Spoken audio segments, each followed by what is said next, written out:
really needs to rain. Let's make some boudin.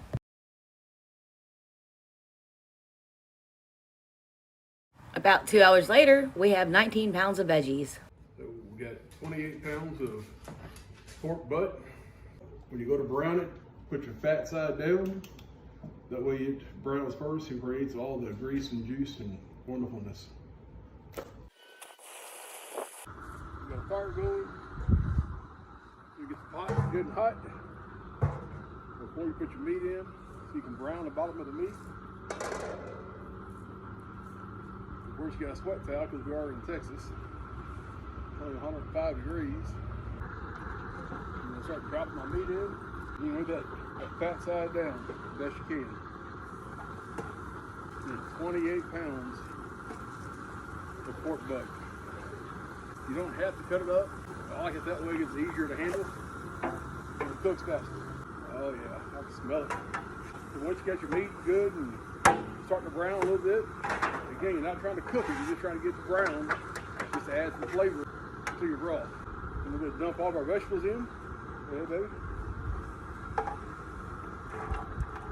Again, it's 28 pounds of meat, 19 pounds of vegetables. We're hoping to yield about 75 pounds of boudin. We'll see what happens. Now we've got about 5 pounds of chicken liver. We've already drained the blood off of it. And we're going to drop that in on top of it. Now you're going to add your water. With water, you want to fill it up where it's just about maybe an inch or two above everything in your pot. Now we got our water added to it. Like I said, just cover it up a little bit above the meat. And give it a little bit of a stir just to mix everything together. And then we're going to start adding the spices. All right, so the first thing you do, get you a good cold beer and drink it, right? And you're going to set it down on your redneck golf cart. That Terry don't like, but I do. You're going to add some salt. Terry always asks me how much. And to me, it doesn't matter how much you put in. It's all up to you, according to your taste. As long as you have the right seasoning, nothing else matters. And I season everything to taste. Get your black pepper. Again, if you ever had my food, you know anything I cook, it's going to be spicy. You got some Tony Sacheries.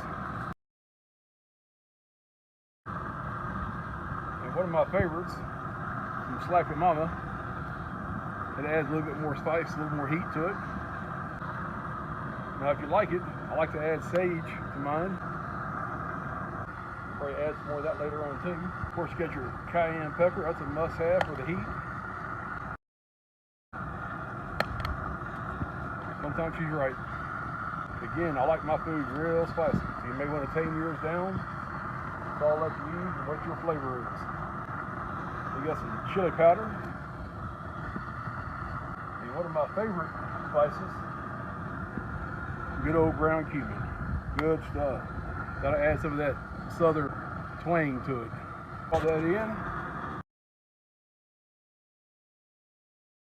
All right, looking good. All right, so everything's put together. Now you're gonna turn your fire up. And let that get to a rolling boil. Get good and hot. Put the lid on. Once it's boiling, we'll come back in. Now we got it to a good rolling boil. We'll give it a good stir. Get those spices off the side, get them inside the water. Now you're going to turn the fire down. You're going to reduce the heat and let it just simmer for about 2 hours. And we'll be back in. See how it's looking? It's been about 2 hours. That was great. There's one of the bigger pieces. It's almost there. When it gets to where that meat is just falling off the bone, you can see it's already pulling away something. So let it cook for a little bit longer. You want that meat as tender as you can get it. But man, that smells great. All right, so the meat's done. You can see that it's good and tender. I can stab right through a piece. There, you just cut it in half with that. Just stab right through it. That's where I want it, good and tender. Basket. Scoop all the meat and vegetables out and put them out this ice chest.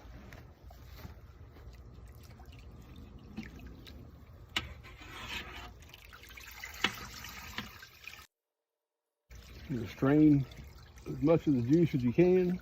We're going to use some of that later on.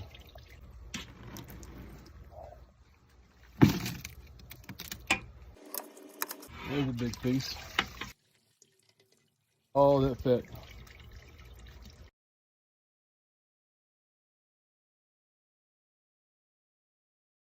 That's going to be a lot of good old tasty boudin.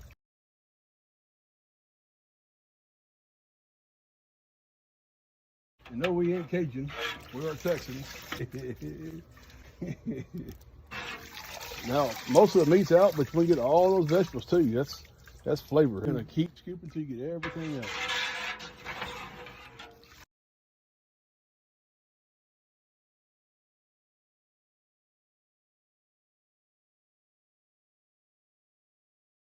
All right, so now you put some inside your mixer in small increments and you start mixing it to shred it and separate it using the paddle tool. At the same time doing this, you're still cooking more rice. There's a lot of rice here. Fill this boudin.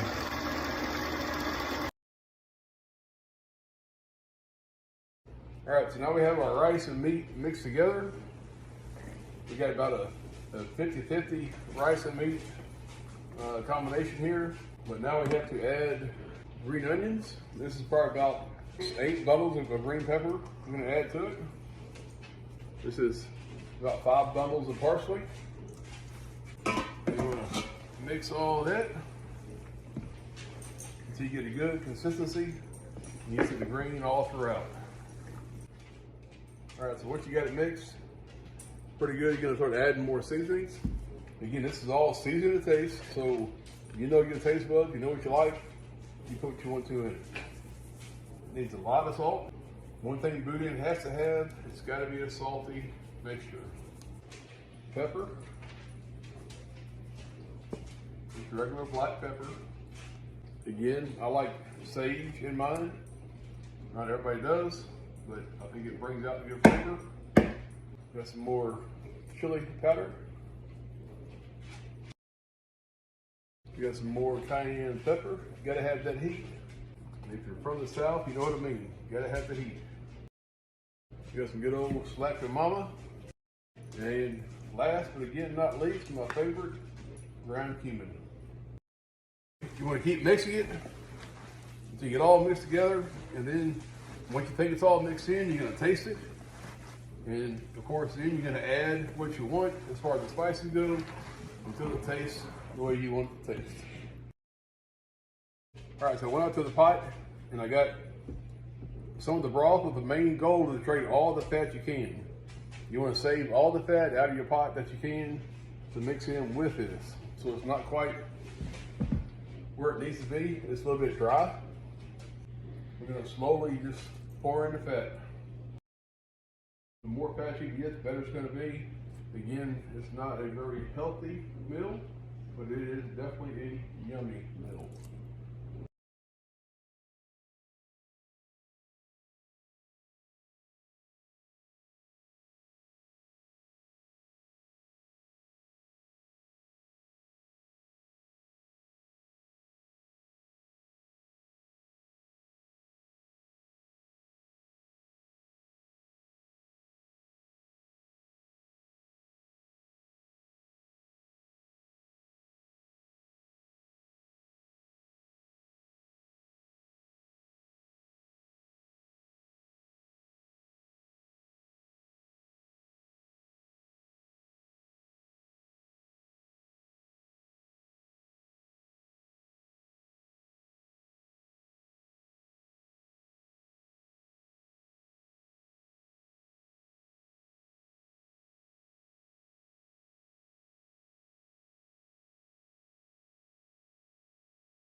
And there's Boudin.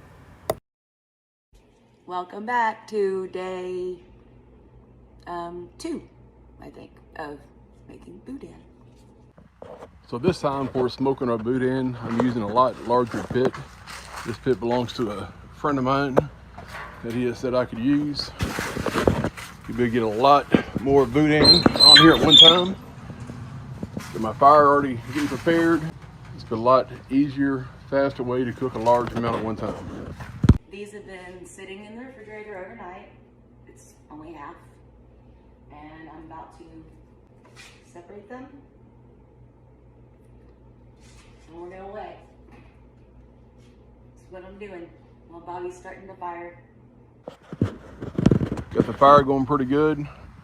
Just waiting for the charcoals to turn gray and for the fire to calm down some. Then I'll start adding my wood. And I'm using nothing but hickory logs. I used to be terrified of cutting my Boudin because I figured it would bust out the ends. And we used to always just cook them whole lengths. But then I found out, researching, that we refrigerate them overnight, and that causes those little twisty parts that I did to seal. So it's okay to cut them, and they cook nicely. Bobby's fixing to show you. This is some of the Boudin. It is a total of 24 pounds. All right, so my charcoal's got a nice grayish look to it now. Pretty much ready. So I'm just gonna grab a couple sticks of hickory. It won't take much because the pit's gonna be already hot. All I'm trying to do is get some smoke for the flavor. Again, all the Boudin is cooked except for the casing itself. So that's really all we're trying to do is cook that casing. That way it is safe to eat. And again, I prefer smoked Boudin over cooked in the oven. So we'll come back when the pit's ready. All right, so we got our pit nice and warm. It's almost 200 on that end, almost 250 on this end. You can see that smoke just rolling out. We got a Boudin ready. This is the first batch. It was 24 pounds of Boudin links. Now we're gonna place them on the pit. So here we got about half of our Boudin, the 24 pounds of the first batch on there. Again, everything's inside is cooked, so all you're trying to do is cook that casing. So once that casing gets a nice firm feeling, has a good glaze on it, it'll be good to eat. Hi. So this link, it didn't seal. I actually just twisted it. It looked like that. Don't cut that. This one's gonna be cooked together because it happens. All right, now we're back to checking our Boudin. You see how it's looking. Get this pit opened up. Oh yeah. Look at that nice caramelization on the skin. Good and firm. Ready to come off. You try your best not to bust the skin while you're picking them up. You have hot rice all over your fingers. And that, folks, is gonna be some good tasting smoked Boudin. Hey, so sometimes I cheat. I didn't bring my pre-made bags, so I'm using my handy dandy cutting board for quilting. Cut these bags that I already had here. Right about 9 inches.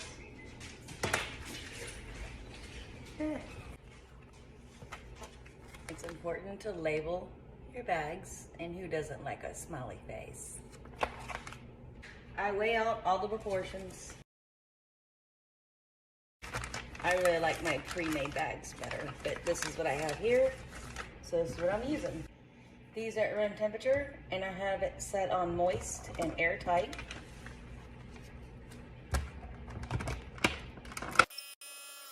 Actually, vacuum seal and now seal.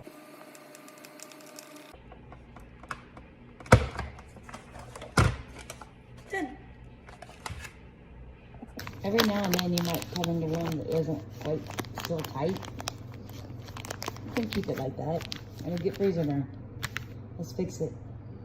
In my experience, there's one of two options here. You either cut this bag open just along the seal line and try to rearrange the links and restuff, or just rebag. But I always try to save the bag if I can, because you know that's money. I rearranged them, and we're gonna see. May work, may not.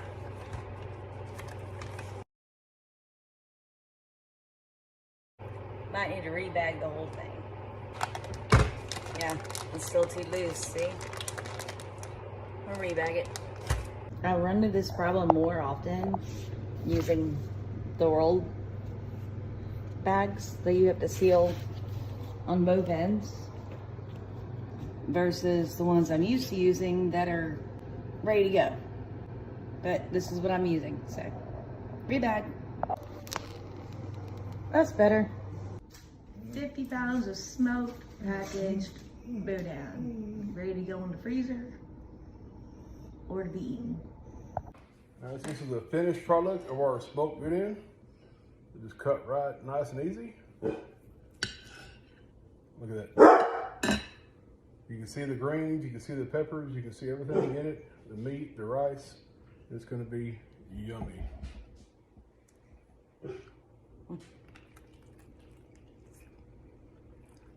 Good. Oh yeah. Good job. Mm-hmm.